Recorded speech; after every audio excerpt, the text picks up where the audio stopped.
This week I ran 76 miles. And in this video I'm going to show you all the shoes I use to do that. Welcome to Talk Birdie to Me. I'm Carter, and I guess this is my biannual running shoe rotation video. So I guess we can get into it. So I thought it would make sense to break this up into my slow daily trainer shoes and then my faster shoes within each of those categories on a spectrum of most road to most trail / mountain, because I like to do both. Alright, so I'll start with the daily trainer and the most typical daily trainer, the road daily trainer. Now this is surprisingly my only road daily trainer I have, which will be more surprising when you see how many shoes I own. But this is the Asics Nova Blast 4. I love it. I think it's the perfect go-to easy day up to moderate shoe for me. Yeah, super cushioned, pretty responsive, and it's very highly rated and reviewed. Stack heights are 40 mils, 8 mil drop, so maybe 34 in the forefoot. I'll put all the stats up for stack height and drop, and then a traditional EVA foam, but I would not change this. This is the perfect single daily road shoe that I need for everything that isn't speed work. Now moving more close to trail, I guess my go-to gravel shoe is the Craft CTM Ultra. This is the CTM Ultra 2. I think they're on the 3 now. I got all of these shoes on sale, so I have some older models, but honestly, the Craft CTM Ultra is a more firm version of the Nova Blast. I think it has a 10 mil drop. And the outsole is good enough for any gravel roads, dirt paths. You don't notice it on the road, so I could use this on any road and not really notice a problem. One bummer is this sucks in the wet, so taking it on more technical trails, number one, the upper is pretty loose, but also it slips around on wet rocks and roots. After I'd say my most versatile shoe, that's gonna be the Adidas Terrex Speed Ultra for me. This shoe came out a while ago, but again, I got it on a really good sale. And this shoe is a lower stack height, has a little bit of boost in the heel, which is heavy, kind of an older foam, but soft. And has a full Continental rubber outsole. So this honestly has more shallow lugs than the Craft shoe, but the upper fits really well, it's lower stack, and the Continental rubber is pretty grippy. So this honestly works perfectly as a road to technical trail shoe. There's almost no trails that I wouldn't feel comfortable running in this, other than deep mud, just because the lugs are shallow. And it's honestly really fast on road. I would rip a track workout in this. It's very reminiscent of the Adidas Boston 9, which you'll see that I like the Bostons. So it's kind of a fun nostalgic shoe for that. And yeah, just super versatile. Feels much more of a natural foot strike. It's not zero drop or wide toe box like the Ultras, but just very responsive, and you can feel the ground pretty well. I love this shoe. So now entering full-on trail shoe that I can still run on the road a little bit. We have the North Face Vective Eminus. This shoe is my first that has a plate in it. There's a plastic plate from heel to toe. Makes it a little quicker on the trail, so if I'm going for a trail tempo a little bit, I'll use this sometimes, but it's also good on just easy trail runs. Pretty good upper, but the tongue does give me lace bite and weird rubbing sometimes, so that's one thing to worry about.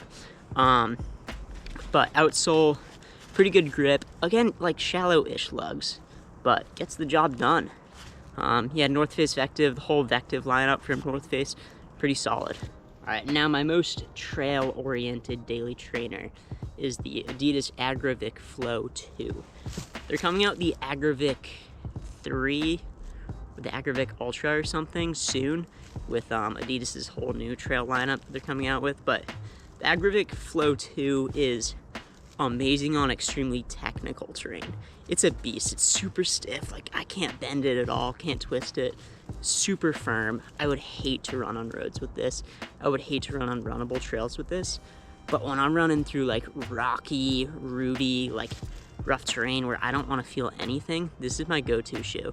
I don't think it's gotten a ton of love, and probably because it sucks for most things, but if I were to go to the whites right now, this is the shoe I'd grab.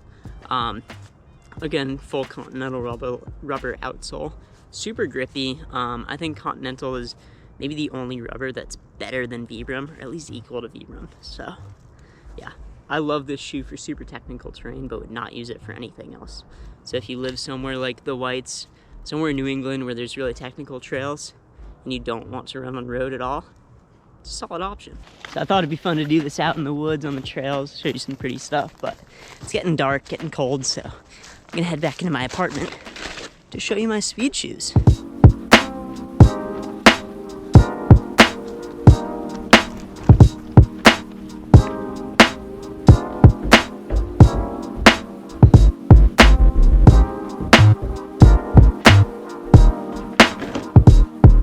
Back inside, and I started off the daily trainers with my road shoe. I'll do the reverse start with my trail shoes for my speed shoes, and first give me the North Face Vective Infinite 2. I think I got that right. So I showed you the Eminence 2 as one of my trail daily trainers. Infinite's a slightly faster brother or sister to the Eminence. Has a plastic plate again. But has much deeper lugs than the Eminence. These are pretty beefy. Great for technical terrain, but foam's also pretty soft, pretty bouncy. And this is my go-to for trail workouts and trail races, if I'm running on like technical trails, I should say. Feel very protective. Upper is super soft. One caveat is the toe box is kind of narrow, pretty firm. So I think I'm gonna double sock when I do an ultra, but like my plan is to race Bloodroot 50K in this. My plan is to race the Jicker Johnson 50 mile in this. This will be my go-to trail racer. Yeah, I ripped a tempo in this Moose Mountain not too long ago. Went really well, performs very strongly. I'm in love with this shoe. I love this shoe. I can't wait to race in it. I want to run more in it, but I also need to save it a little bit. I might get a second pair, because this is on sale a lot everywhere. And maybe half a size up for the Jicker Johnson 50 mile, so that I can do that double sock, but we'll see. All right, now for my tempo road shoes, slash long run shoes, and kind of a cop out, but it's the Adidas Boston 10 and the Adidas Boston 12. Why do I have two of the same shoe? Well, the Adidas Boston 10 was on a really good sale. I had run in the 10 before. Most people didn't like it because it's really firm. It is really firm, really stiff, but I kind of liked it for road workouts, which I was doing a lot of in the winter, because it also has really good grip, the, again, Continental rubber. So for icier roads in the winter, it's a great workout shoe. And that's what I've been using the Boston for. Then the 12 was on sale for $64 in a women's 9.5. So I pulled the trigger on that, and it's a lot better than the 10. It's a lot better. It's still like stiff and responsive, but it's much softer. The upper is like lighter. And since I've run in this shoe, I don't really like the 10s as much. So what I'm doing right now is saving these Boston 12s for my harder long runs. I've only done 2 runs in this, but they've both been 20 miles with a lot of it faster than 7-minute pace. And it's been perfect for that. So I only have 40 miles in these shoes, but on like dirt roads, because that good Continental rubber outsole, and like faster paces, which is perfect. And since then, I've been using the Boston for all of my road speed work, whether it be dirt roads or paved roads. That's what the Boston's been for. Now, for my track speed work, I've been using the Saucony Endorphin Pro 2s. I use the Saucony Endorphin Pro 1 for a lot of my training for both the Providence Marathon and the Manchester Marathon. You should go watch the series for if you haven't.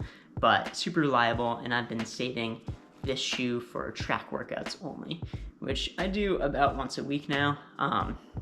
So usually it looks like running for my intensity in these once a week on my track workout, in the Boston 10s once a week for my road workout, and then in the Boston 12s for my long run with some intensity.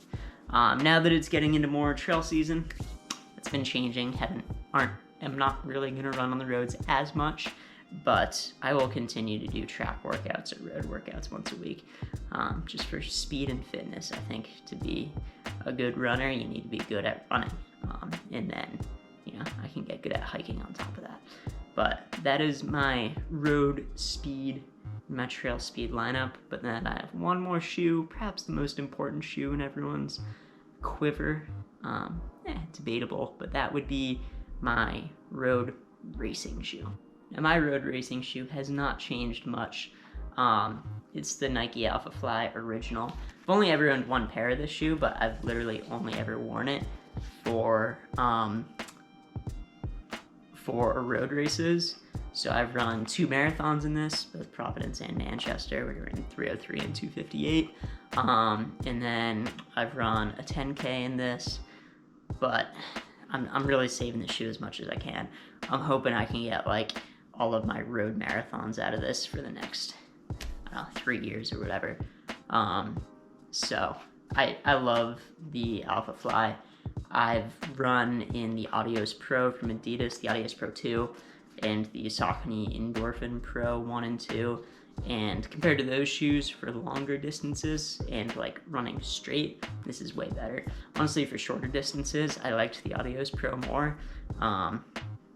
Fortunately, ran through that shoe, but the Alphafly, it's wonderful. Yeah, I really have no reason to change the shoe. The one thing I did alter with the shoe is it's pretty narrow in the midfoot. I was kind of like falling off the side of the shoe, so I just put an insole from, I think it was my old Saucony Endorphin Speeds, onto the shoe. That just gives me a wider platform. Honestly, I stopped falling over the edge. Also gives me a tighter, like, race style fit. I wouldn't want like as tight of a shoe for a long run, but when I'm trying to run fast, it works really well. Technically, it's now over the 40 millimeter stack height, so technically that would be illegal if I was racing for like world major status, but as you know, I suck, so I'm not, and it's fine, and it doesn't matter. Yeah, that kind of wraps up my running shoe lineup right now. Yeah, it's a lot of shoes. I have gotten them over a wide period of time and tend to like stockpile shoes and save them. And also, if you have more shoes, you just run like 10 miles per week in each shoe. But you know, I like it. It makes me happy, and I get them all on sale. Helps also having a girlfriend that works at a running shoe store to get me discounts. But yeah. Hope you enjoyed this video. Oh wait, I should also do my one, like, if I could have one shoe, this is it. If I could have 2 shoes, 3 shoes, blah, blah, blah. So if I could have one shoe, it'd probably be a toss-up between the Craft CTM Ultra and the Adidas Terrex Speed Ultra. Both are a good road to trail shoe. Honestly, I'd probably go for the Adidas because I like to run technical trails and would not be able to do that in the CTM Ultra. But I think for a lot of people, the Craft would be good enough. If I could have 2 shoes, I'd probably go Craft CTM Ultra and then the North Face Effective Infinite 2. That way I have like a good road / easy trail shoe and then a good like fast technical trail shoe. If I could add one more in onto that, it'd have to be the Alphafly, and that would be a perfect 3-shoe rotation. I got my road speed shoe, I got my road to trail daily trainer, and I have my trail speed shoe. But I think if you can have as many shoes as you can, like, why not do it? Why not enjoy? After 5, it gets pretty unnecessary, but it doesn't matter. It's nice. It's fun. But yeah, that's been my running shoe rotation recap. Training's been going really well. As I said, I hit 76 miles this week, which is the most I've ever hit with only one long run. Like, I've done a long run on Monday and a long run on Sunday and gotten in the 80s before, but that doesn't really count. So yeah, it's going great. I'm gonna do like a mini 2-week taper for this road marathon that I'm not racing all out, but trying to hopefully cruise to like a 3:10, and hopefully that feels really comfortable for me, but I'll update you on that. And then I have a big 6-week period training for the Blood Root 50K, where I'm gonna try to go out hard. I'm gonna try to compete. I'm gonna try to podium. I'm gonna try to win.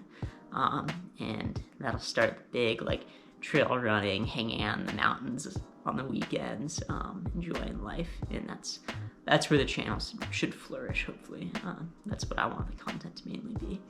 And yeah, it's gonna also be a lot of like weekend adventure videos. I'm not gonna really show my weekdays as much now, just because like I'm pretty busy on the weekdays trying to maximize training, so filming's kind of hard. But if I can film as much on the weekends as possible, I'll bring it to you. Yeah, like the video, subscribe. As always, keep on running. Thanks.